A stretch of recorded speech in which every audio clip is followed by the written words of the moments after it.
अस्सलाम वालेकुम दोस्तों, मेरा नाम है आमिर और आज हम बात करने वाले हैं ट्रांसमिशन टावर के स्टॉप वायर के बारे में। इसका नाम क्या होता है, इसकी कंस्ट्रक्शन क्या होती है और उसकी एप्लीकेशन हमारे क्या होती है।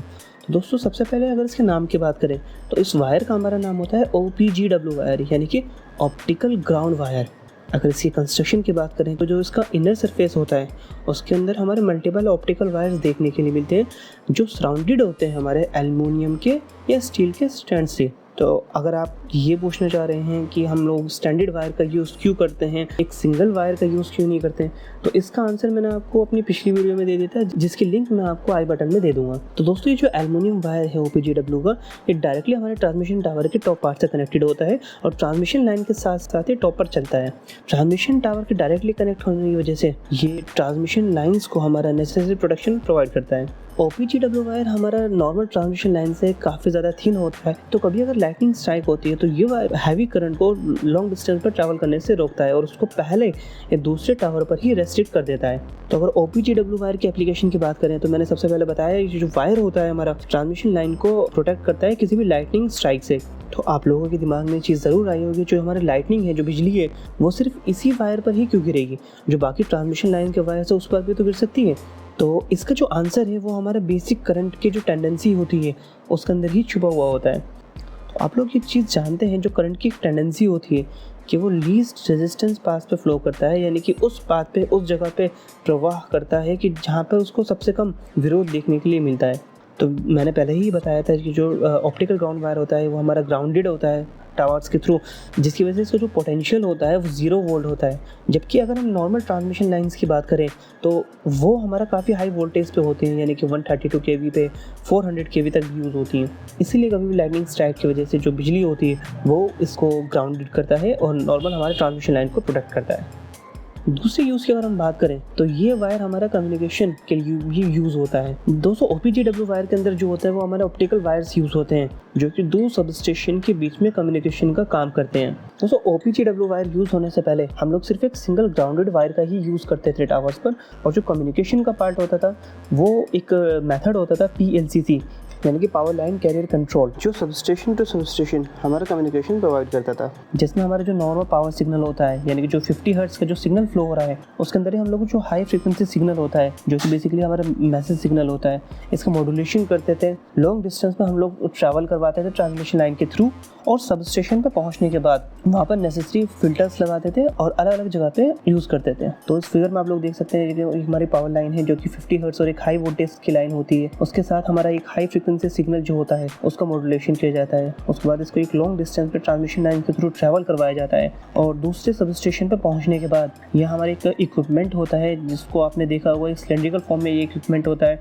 इसे बेसिकली वेव ट्रे बोला जाता है। ये एक लो पास फिल्टर होता है। उसमें ये जो लो पावर सिग्नल होता है उसके अंदर से फ्लो हो जाता है, और जो मैसेज सिग्नल है, जो हाई फ्रीक्वेंसी सिग्नल है, उसको ये रेस्ट्रिक्ट कर देता है और दूसरी जगह पे भेज देता है। तो दूसरे एंड पे हमारी कैपेसिटी वोल्टेज ट्रांसफार्मर लगा होता है, जो कि बेसिकली हाई पास फिल्टर होता है, जो सिर्फ इस मैसेज सिग्नल को ही अपने अंदर से फ्लो करवाता है, उसको डीमोडुलेटर करता है और कम्युनिकेशन के लिए जरूरी जगह पर उसे भेजता है। अब दिखने में कम्युनिकेशन नेटवर्क हमारा बहुत ज्यादा कूल लग रहा होगा, लेकिन ये जो सिस्टम होता था ये हमारा एक बहुत पुराना सिस्टम यूज होता हुआ है, जिसमें हमारे नॉइज इंटरफेरेंस काफी ज्यादा देखने के लिए मिलते थे, सिग्नल का लॉस बहुत ज्यादा होता था, लाइटनिंग वगैरह की वजह से काफी ज्यादा इंटरफेरेंस होता था। तो इसी चीज को हमारा जो इम्प्रूव करता है वो OPGW वायर करता है। अब देखिए, end to end substation communication हमारा बहुत ज्यादा जरूरी होता था, क्योंकि ये हमारे 3 पर्पस को सोल्व करता था। सबसे पहले बात करें तो एक डायरेक्ट ट्रिप सिग्नल, यानी किसी भी इक्विपमेंट को अगर हमें मैनुअली या ऑटोमेटिकली ट्रिप करना होता था तो वो हम लोग एक सबस्टेशन से ही कमांड दे देते थे और वो चीज़ हमारी ट्रिप हो जाती थी।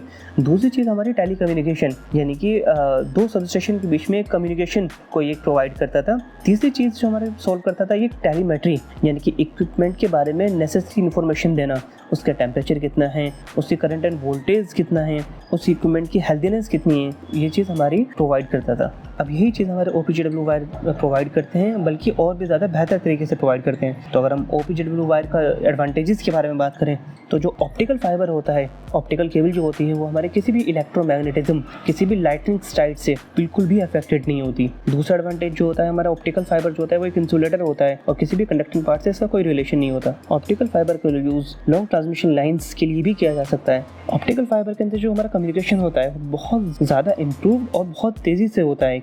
ऑप्टिकल फाइबर के अंदर जो हमारे लॉसेज होते हैं वो बिल्कुल ना के बराबर होता है, क्योंकि डेटा हमारे यहाँ लाइट के फॉर्म में ट्रैवल करता है और एक फिनोमिना होता है टोटल इंटरनल रिफ्लेक्शन, यानी कि हमारा जो भी डेटा होता है वो टोटली इंटरनली रिफ्लेक्ट हो जाता है और कोई लॉसेज नहीं होता। इसका एक और एडवांटेज जो होता है वो होता है हमारा फास्टर कम्युनिकेशन। PLCC मेथड से काफ़ी ज़्यादा फास्ट होता है, क्योंकि जो इसके अंदर जो डाटा ट्रांसफ़र हो रहा है, जो डाटा ट्रैवल हो रहा है वो स्पीड ऑफ लाइट से ट्रैवल होता है। तो इसी तरीके से ये मेथड हमारा PLCC से काफ़ी ज़्यादा इंप्रूव होता है, लेकिन आज भी हमारा PLCC मेथड काफ़ी जगह पे यूज़ होता है। दोस्तों इंटर कम्युनिकेशन के यानी कि इंटर सबस्टेशन कम्युनिकेशन के अलावा जो OPGW वायर होती है वो हमारे इंटरनेट कनेक्टिविटी के लिए भी यूज़ किया जाता है। दोस्तों जो ऑप्टिकल फाइबर्स होते हैं वो टेलीकॉम ऑपरेटर जैसे कि रिलायंस, जियो, एयरटेल को या तो लीज पर दे दिए जाते हैं या फिर उन्हें सेल आउट कर दिए जाते हैं, भेज दिए जाते हैं।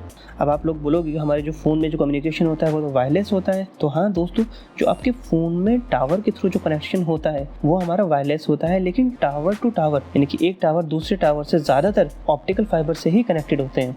ऑप्टिकल फाइबर को इंटर कनेक्ट होने के लिए हमारे एक मीडियम की ज़रूरत होती है। वो या तो ट्रांसमिशन टावर्स के थ्रू हो सकते हैं या फिर अंडरग्राउंड केबल के थ्रू हो सकते हैं या फिर हमारे एक लॉन्ग सी बेड का जो रूट होता है उसके थ्रू होते हैं। लेकिन जो ट्रांसमिशन टावर की जो कॉस्ट होती है वो हमारी सबसे कम होती है, क्योंकि अंडरग्राउंड और सी बेल्ट के लिए एक बहुत मोटी केबल का यूज़ किया जाता है जिसकी कॉस्ट हमारी बहुत ज़्यादा हाई होती है, ताकि वो केबल ऑप्टिकल फाइबर को एक्सटर्नल इंटरफेरेंस जैसे कि वाटर, सी एनिमल्स, मैकेनिकल इम्पैक्ट से प्रोटेक्ट कर सकें। और साथ ही साथ इसका जो मेंटेनेंस कॉस्ट है और जो मेंटेनेंस का टाइम है वो भी हमारा बहुत कम होता है। मेरी तरफ से इस वीडियो में बस इतना ही। तो मैं उम्मीद करता हूँ इस वीडियो के थ्रू आपको कोई इन्फॉर्मेशन मिली होगी। तो अगर आपको वीडियो पसंद आई तो इस वीडियो को लाइक करें, और अगर आपको कोई भी सवाल हो तो नीचे कमेंट सेक्शन में पोस्ट करें।